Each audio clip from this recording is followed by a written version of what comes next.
Q news అందించే అవకాశాన్ని సద్వినియోగం చేసుకోండి.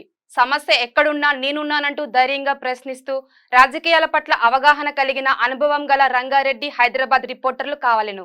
సంప్రదించవలసిన నెంబర్లు 8688926084.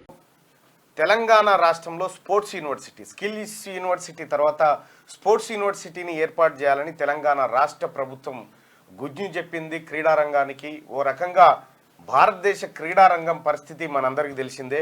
74 కోట్లు ఖర్చు పెట్టి బ్యాడ్మింటన్ వాళ్లకు ఆట నేర్పిస్తే వచ్చిన పథకాలు 0 అని సోషల్ మీడియాలో ట్రోలింగ్ చేస్తూ ఉన్నారు.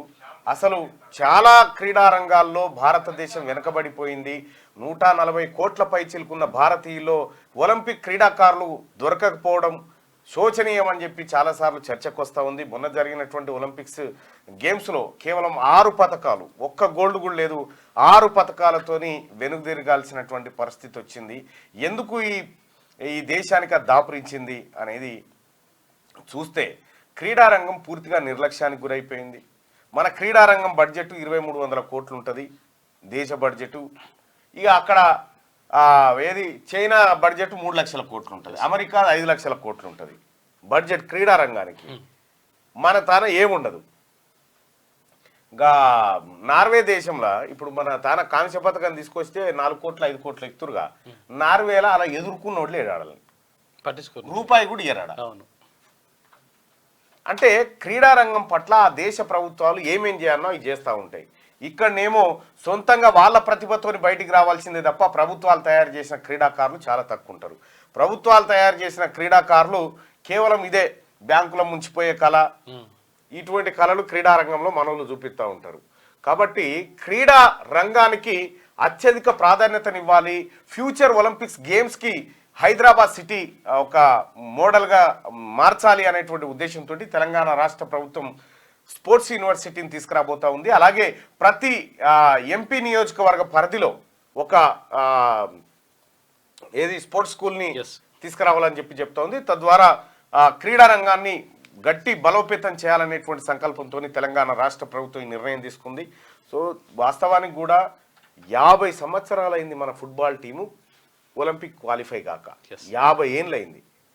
స్వయాన ముఖ్యమంత్రి రేవంత్ రెడ్డి గారు ఫుట్బాల్ క్రీడాకారుడు, ఆయనకు ఫుట్బాల్ ఆట అంటే చాలా ఇష్టం. సో ఆ రకంగా క్రీడారంగం పైన ఒక ప్రత్యేకమైనటువంటి దృష్టి పెడతా ఉన్నారు.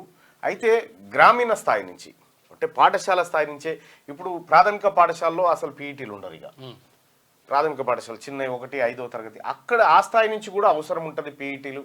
ఆ తర్వాత మన కోచ్లు వీళ్ళందరూ అవసరం ఉంటుంది. ఆ తర్వాత హై స్కూల్ స్థాయిలో ఫిజికల్ డైరెక్టర్లను మొన్ననే ప్రమోషన్ ఇచ్చింది గవర్నమెంట్, పీఈటీలను అప్గ్రేడ్ చేసింది. తద్వారా ఇంకా కొంత విశాలమైనటువంటి ఆట స్థలాలను సేకరించాలని ప్రభుత్వం నిర్ణయం తీసుకుంది.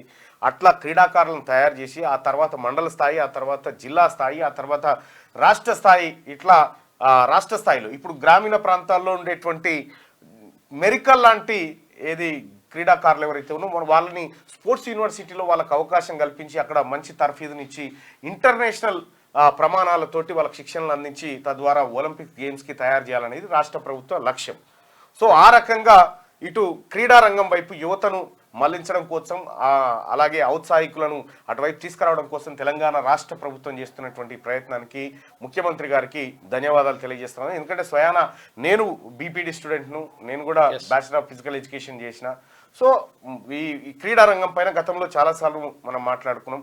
ఒకప్పుడు హై స్కూళ్ళలో కానీ స్కూల్లో కానీ స్కూల్ అయిపోయిన తర్వాత ఒక గంట సేపు టీచర్లు సార్లంతా కూర్చొని పిల్లలతో ఆడేది. అది ఎటు పోయిందో తెలియదు మొత్తం. ఈ క్రీడారంగం కనుక డెవలప్ కాకపోతే యువత మరో పక్కదారి పట్టి చెడు వ్యసనాలకు బానిసయ్యేటువంటి అవకాశం ఉంది. కాబట్టి అటు ఓవైపు వాళ్ళ స్కిల్స్ మెరుగుపెట్టేటువంటి యూనివర్సిటీ, మరోవైపు స్పోర్ట్స్ యూనివర్సిటీ, ఈ రెండు పెట్టి తద్వారా తెలంగాణ రాష్ట్రాన్ని ఈ దేశానికి ఆనిముత్యాలటువంటి క్రీడాకారులను దేశానికి అందించాలనేటువంటి సంకల్పంతో రాష్ట్ర ప్రభుత్వం ముందుకు పోతా ఉంది. రాష్ట్ర ప్రభుత్వానికి ధన్యవాదాలు తెలియజేస్తా ఉన్నాం. ఇక టీఆర్ఎస్ పార్టీ దాని ఉరుడు దాందే, అది పిచ్చిలేసిన దాని లెక్క ఎప్పుడు వరుతూనే ఉన్నాడో ఆ కేటీ రామారావు, ఆ తర్వాత హరీష్ రావు, వీళ్ళంతా ఎన్నిసార్లు వరినా ఇంతకంటే ఎక్కువ రీరు బేటా, మీరు ఇంతకంటే ఎక్కువ వరినా కూడా మిమ్మల్ని జనం పట్టించుకోలే. మీకు నాశనకాలం దగ్గరకు వచ్చి వినాశకాలే విపరీత బుద్ధి అన్నట్టుగా ప్రవర్తిస్తూ ఉన్నారు. ఆ ప్రవర్తనకు త్వరలోనే శరమగీతం పాడతారు తెలంగాణ ప్రజలు. ఖచ్చితంగా మీ ఏదైతే అంతర్గత కలహాలు సృష్టించాలి ప్రజల మధ్య అనేదైతే మీ ఆలోచన ఉందో దాన్ని ఎట్టి పరిస్థితిలో ఉపేక్షించేది లేదు ప్రభుత్వం. క్యూ న్యూస్ అందించే అవకాశాన్ని సద్వినియోగం చేసుకోండి. సమస్య ఎక్కడున్నా నేనున్నానంటూ ధైర్యంగా ప్రశ్నిస్తూ రాజకీయాల పట్ల అవగాహన కలిగిన అనుభవం గల రంగారెడ్డి హైదరాబాద్ రిపోర్టర్లు కావాలను సంప్రదించవలసిన నెంబర్లు 8688926084.